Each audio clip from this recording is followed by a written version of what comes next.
Hey, what's up, everybody? This is Ali Taraftar back with a brand new video. Today is Saturday, and it's Finance Talk, July 14th of 2018. It's been a few months already. Oh man, that was a long journey. Still good. We're still on, and we're gonna keep giving you some great value every single week. So I know it's been an up and coming topic. A lot of people have asked me, "Hey, Ali, can you talk a little bit more on the credit profile numbers? The CPNs. Can you give me a little bit info on SCNs, what they are, and what are really some of the strategies that are alternative to that if you feel that these are not some of the things that I can use to enhance my personal credit? If you feel that, social security numbers are a problem, or, what are some of the ways that I can build out another profile number without having to go back to my original social security number? Now, today's presentation is designed to give you some open, platform where you can investigate it yourself after this presentation if you wish. It's really on you. Okay, so it's really on you to understand the importance of what I'm going to explain to you. And I want you to be open and very, willing and coachable to understand some of the concepts that I'm going to tell you today. Because quite honestly, a lot of people have misconceptions on this whole thing. They feel that they know the actual thing, how it works, or know what CPNs and SSNs are, and the fact that they believe it is a legal way of going around the SSN, which is your social security number. Now, quick disclaimer, I'm not an attorney, a legal professional, and or a consultant who specializes in this. I'm just giving you information for your education. And it is up to you to really further educate yourself and learn to better your life, to better your financial conditions and your circumstances, right? It's really on you. So let's begin our presentation. Now, the first thing I want to say is the CPN obviously stands for credit profile, mostly privacy numbers.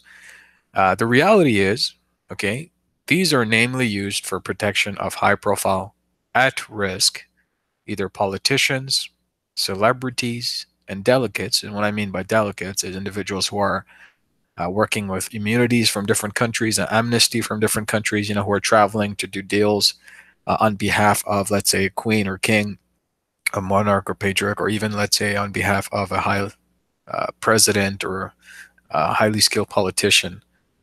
Typically, those are individuals who are targeted, for multiple reasons. Whether their life is at risk, whether their assets are at risk, whether or not they're actually going through a lot of danger. That's the only time you can legally get a CPN. It is generated is to ensure that that profile number itself is not compared to anything else. It doesn't show up in any other different type of government databases. And one of the biggest thing is these cannot be used for credit applications, right? And most people will say, well, no, they can. I've used it in the past. I got 500 from, Capital One, all this good stuff. Okay. But let me tell you something. If you continuously use that credit profile number for credit applications, for getting a car, for whatever you want to do, eventually you're going to end up in a lot, and I'll say this again, a lot of trouble. Okay. CPNs cannot be used for credit applications. Here's the reason. Once you supply that information on a credit application, not only does it go into the credit reporting agency,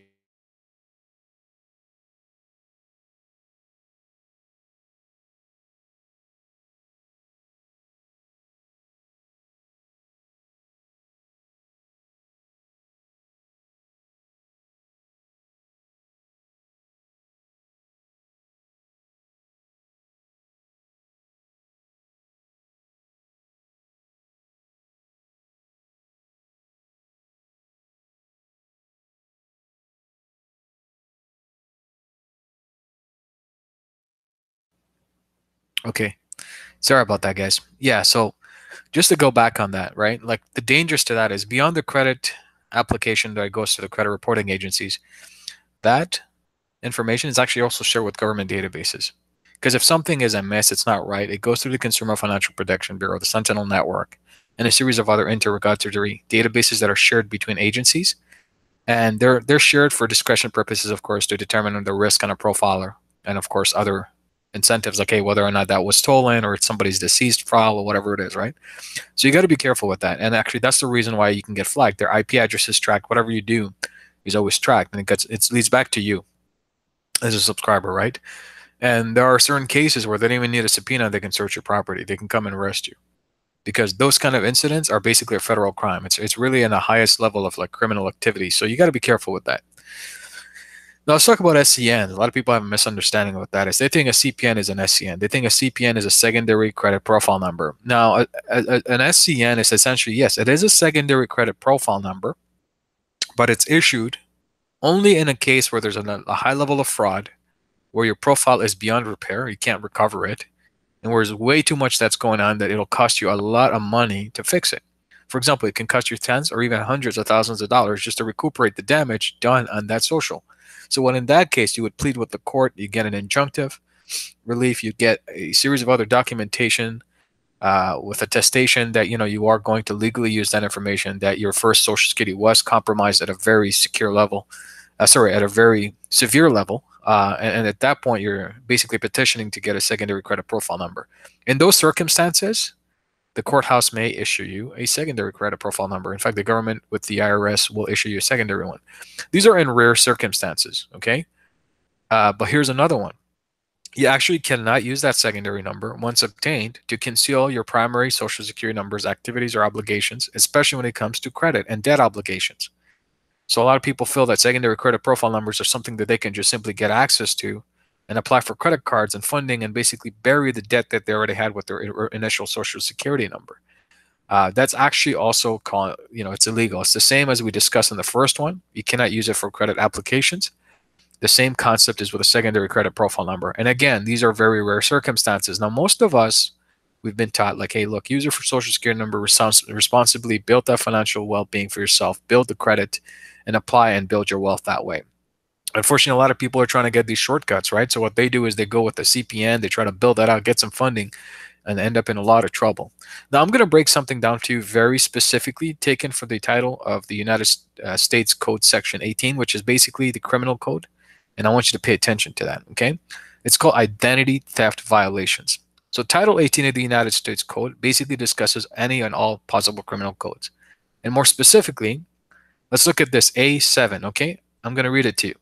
Establishment of offense. Section 1028A of Title 18 United States Code, which is the criminal code, point 7 states, knowingly transfers or uses without lawful authority a means of identification of another person with the intent to commit or to aid, by the way, helping or abet any unlawful activity that constitutes a violation of federal law or that constitutes a felony under any applicable state or local law. So just pay close attention to this. I'm going to say it one more time. Knowingly transfers or uses without lawful authority a means of identification of another person. That means it doesn't matter if it's a CPN, if it's an SSN, it's basically not you. It's another entity, right? To hide, to aid, to help, do any unlawful activities that violates the federal law. When you're trying to deceive the banking system, when you're trying to apply it and trying to bury your original obligation, you're being deceitful. Okay, that's a violation. So that actually can constitute a felony under state and local laws. You got to be very, very careful when it comes to CPNs or SCNs or whatever you call those, right? You have to be very, very careful. So I'm not saying this, it's written in law. I'm basically extracting that information and putting it in front of you. So it's up to you to understand the severity of using a CPN. So let me ask you this question. Why do you want to, or not maybe you, maybe some people you know or people we know, why dive into unknowns and huge risks, right? The first point, you know for a fact that it is illegal. Based on what we just saw right here, highlighted in yellow, okay? You know for a fact that it is illegal and possibly very deceitful. In most cases it is. It's very deceitful, and yet many are trying to do it because they believe it is a shortcut, right? Here's a second point. People even got arrested for using CPNs instead of their socials in credit applications. Why? Well, like I explained before, It doesn't just go to the credit reporting agencies. The credit reporting agencies, to operate under federal law, have to report incidents like this to the government authorities, state and local authorities, immediately. Doesn't take a few seconds. It's not, send a letter. It's immediately. And then you get pinged. And by the way, that application where you're filing it, they have the obligation to report as well. So what happens now is that you're going to be at huge risk. In fact, you can get arrested and possibly go to prison for a minimum of 5 to 10 years. Another point, okay? There are too many risks, and unfortunately, people actually spent a lot of money. I know that some people spent $2,500 to get this built-out CPN packages, right? And they're basically trying to conceal their original social security number state. What I mean by that is they're trying to hide their original debt obligations, let's say credit card defaults, et cetera, et cetera. And they're trying to, go through the CPN route as an alternative, which is essentially, like I said, with the risks and dangers and the unknowns. And on top of that, for a fact, it's very risky. And people actually are willing to spend to put their life at risk, to spend to put their financial conditions at risk, are willing to spend literally $2,500 to possibly go to prison. Now, we're not talking about drugs here. We're talking about your financial well-being, your life, your family, your future. So with all that said and done, what are some of the alternatives? And a lot of people still confused, like, okay, well, Ali, you explained to me the dangers of the CPNs and the SSNs, but what are some of the alternatives? What can we do to basically bypass what we just discovered, right? So I'm going to be very frank with you and very honest. Okay, the reality is there's really no replacement, okay? Just a different strategy. Once again, what's the reality? That there is really no placement for your social security number because we know all the risks associated with trying to come up with alternatives. But you do have the choice of a different strategy. And what that is you cannot escape or bury your social security. It's always with you. Okay, but what you have to do instead is you have to focus on a proper plan, not just to restore, enhance, and strengthen it, but to preserve it. You have to fix your personal credit. And more importantly, that a lot of credit repair companies are totally flying over this point because they feel you're patronized. You can come back if your credit gets screwed again, they can fix it and they keep making money on you. But let me tell you the truth, okay? You have to evaluate yourself. You have to analyze your conditions and determine, if you want, write this down and I'm going to repeat it, what needs to be done both on a financial and a commitment standpoint. Okay? So one more time. You have to evaluate, you have to analyze, and you have to determine what needs to be done both on a financial and your commitment standpoint with your personal credit. Okay? For example, you want to get into a home 6 months down the road. Are you committed to bring your kids from where you are and your wife and your husband to the new home that you want to go into? Are you committed to keep that promise to yourself, to get away from the current financial conditions, habits, or whatever has been done and circumstances from the past, and to change it so that you can restore, enhance, and strengthen your credit profile? Are you committed to a better lifestyle, or are you just interested? Right? There's a huge difference between interest and commitment. So I cannot emphasize on this enough. I think this is the most critical point in credit repair in the history of financial services. It's really, you have to evaluate, you have to analyze, and you have to determine what needs to be done. And it's not just on the credit perspective, it's also based on a commitment standpoint. Because only those ways, based on what I described, is the way you can move ahead. Aside from that, you might as well just shop around for credit repair services and just keep going back and living that life. Because if you're ready and if you're committed, for sure, you don't want to have to come back to credit repair. Why? Because you're already fixing you're already committed to making better changes, making more financially responsible choices, becoming wiser with how you spend and how you build your credit and how you work with institutional relationships when it comes to applying with vendors, credit applications with different banks and investors. Because you're committed. You want to change. You're not just interested and on the sidelines, you are committed. There's a huge difference, okay? Also, you can actually start a business and build a business credit using the EIN. That could be an alternative. But a lot of people miss out on this as well. They feel that, okay, I just work with an EIN, build my business credit.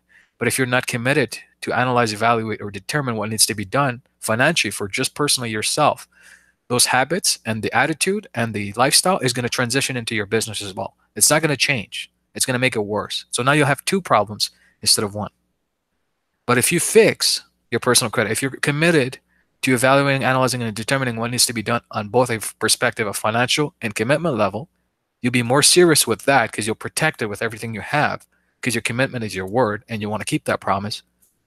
That's actually going to transition into your business. So your EIN is going to have the same effect and nurturing as you would have on a personal level once you realize that. Does that make sense? So I hope you guys are understanding the importance of what I'm teaching you today.